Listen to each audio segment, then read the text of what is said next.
The Mischief Makers. The first few days at grandfather's house had been way too quiet. Geeti spent her life exploring the big rooms and long hallways, but there wasn't much to do. The house felt too fancy and serious, and her grandfather had made it clear that his house was no place for loud children. The only sound was the old clock in the hallway, ticking away the slow, boring hours. But then, one afternoon, as Geeti sat in the garden tossing pebbles into the fountain, she noticed a small boy peeking out from behind one of the mango trees. He had big, dark eyes and a smile that looked like he was planning something mischievous. Geeti raised an eyebrow and waved at him, surprised to see someone else in the quiet yard. The boy hesitated, then stepped forward. He was about Geeti's age, maybe a little younger, and wore a simple shirt and shorts that had seen better days. His bare feet were dusty, and his hair stuck up everywhere, even though someone had tried to smooth it down with oil. Hi, Geeti called out, curious. Who are you? The boy grinned, showing a gap between his front teeth. I'm Chotu. I live in the back with my ma. She works in your kitchen. You must have seen her chopping vegetables like crazy.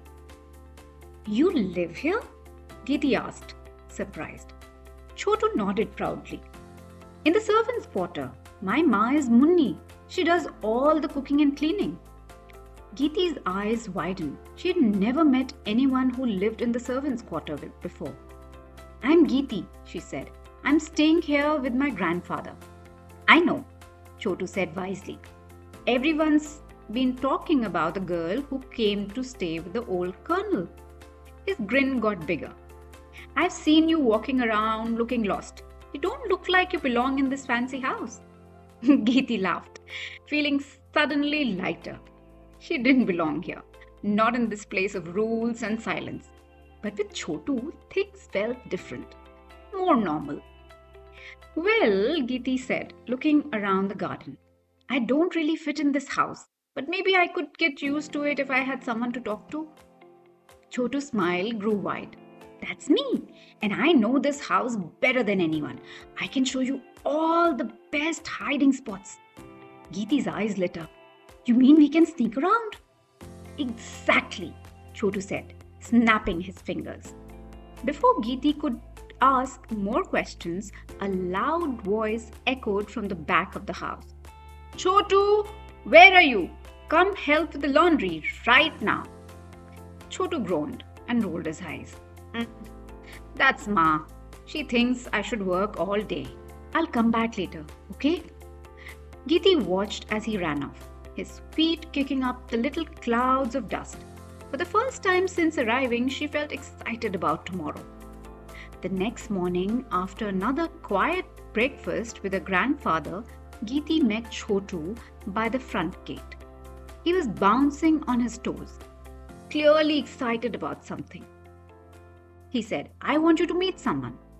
He led her to the house next door, where a girl about Geeti's age sat on the front steps. She had long black braids and was drawing in a notebook, her tongue sticking out slightly in concentration. That's Seema, Chotu whispered.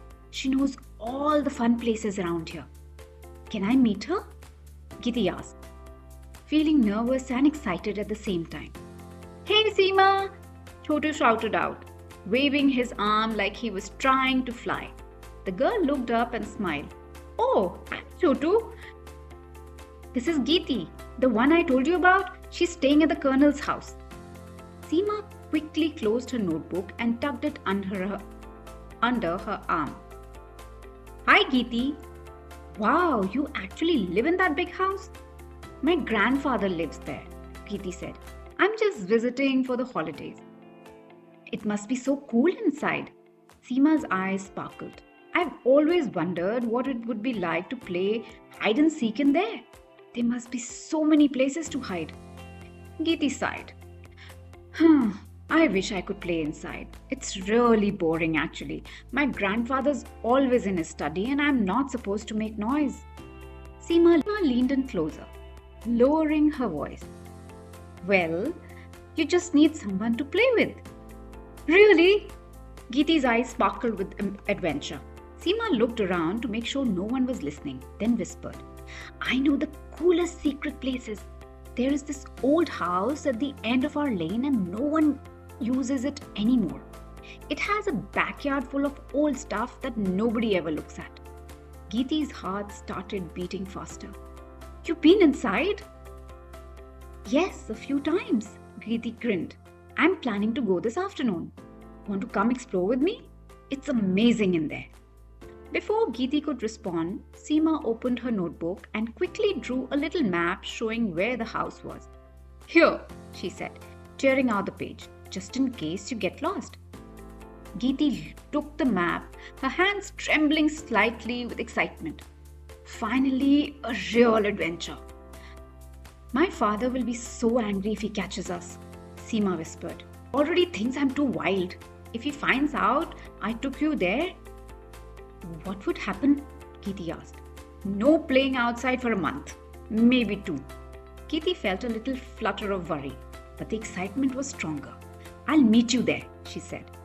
Perfect, Seema smiled. This is going to be so much fun. As Geeti walked back towards her grandfather's house with Chotu, she couldn't help but grin. For the first time since arriving, she felt like herself again. Not the quiet, careful girl she had been trying to be, but the old Geeti who was always ready for an adventure. That evening, Geeti completely lost track of time, thinking about her new friends and their plans. When she finally rushed to the dining room, her grandfather was already seated at the head of the long table, waiting. Geeti, he said, without looking up. You're late again. Geeti slipped quickly under the seat, her cheeks burning. Sorry, sir. That's the 3rd time this week, he said, his voice getting sharper. In this house, we eat dinner at 7 o'clock sharp, not 7:05. 7. He looked at her properly for the first time, and his eyebrows went up. Your shoes are muddy, and there are grass stains on your dress. Geeti's heart started hammering.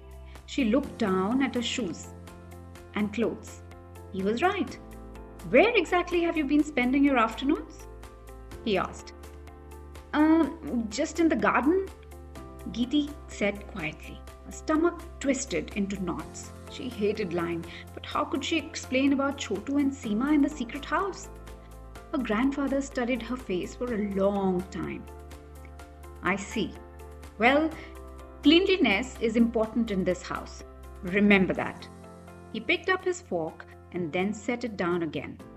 And another thing, Geeti, you're not to leave this property without my permission. I don't want the neighbors calling to complain about you running wild. Do I make myself clear?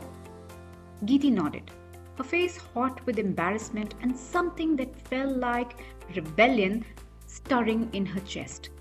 They ate the rest of the dinner in heavy silence. The old clock seemed to tick extra loudly, and Geeti couldn't stop thinking about Seema's whispered words. I know the coolest secret places. Maybe, just maybe, the strict house wasn't going to stop her from having adventures after all. That night, Geeti sat at her desk, drawing the rose bush from the garden. She added 2 small figures beside it, herself and her grandfather. She drew big dots for his eyes, then started to add a smile to his face. Her hand stopped. She looked at the drawing and then at her pencil. Not yet, she thought. But maybe someday. She put down her pencil and smiled to herself. Tomorrow was going to be interesting.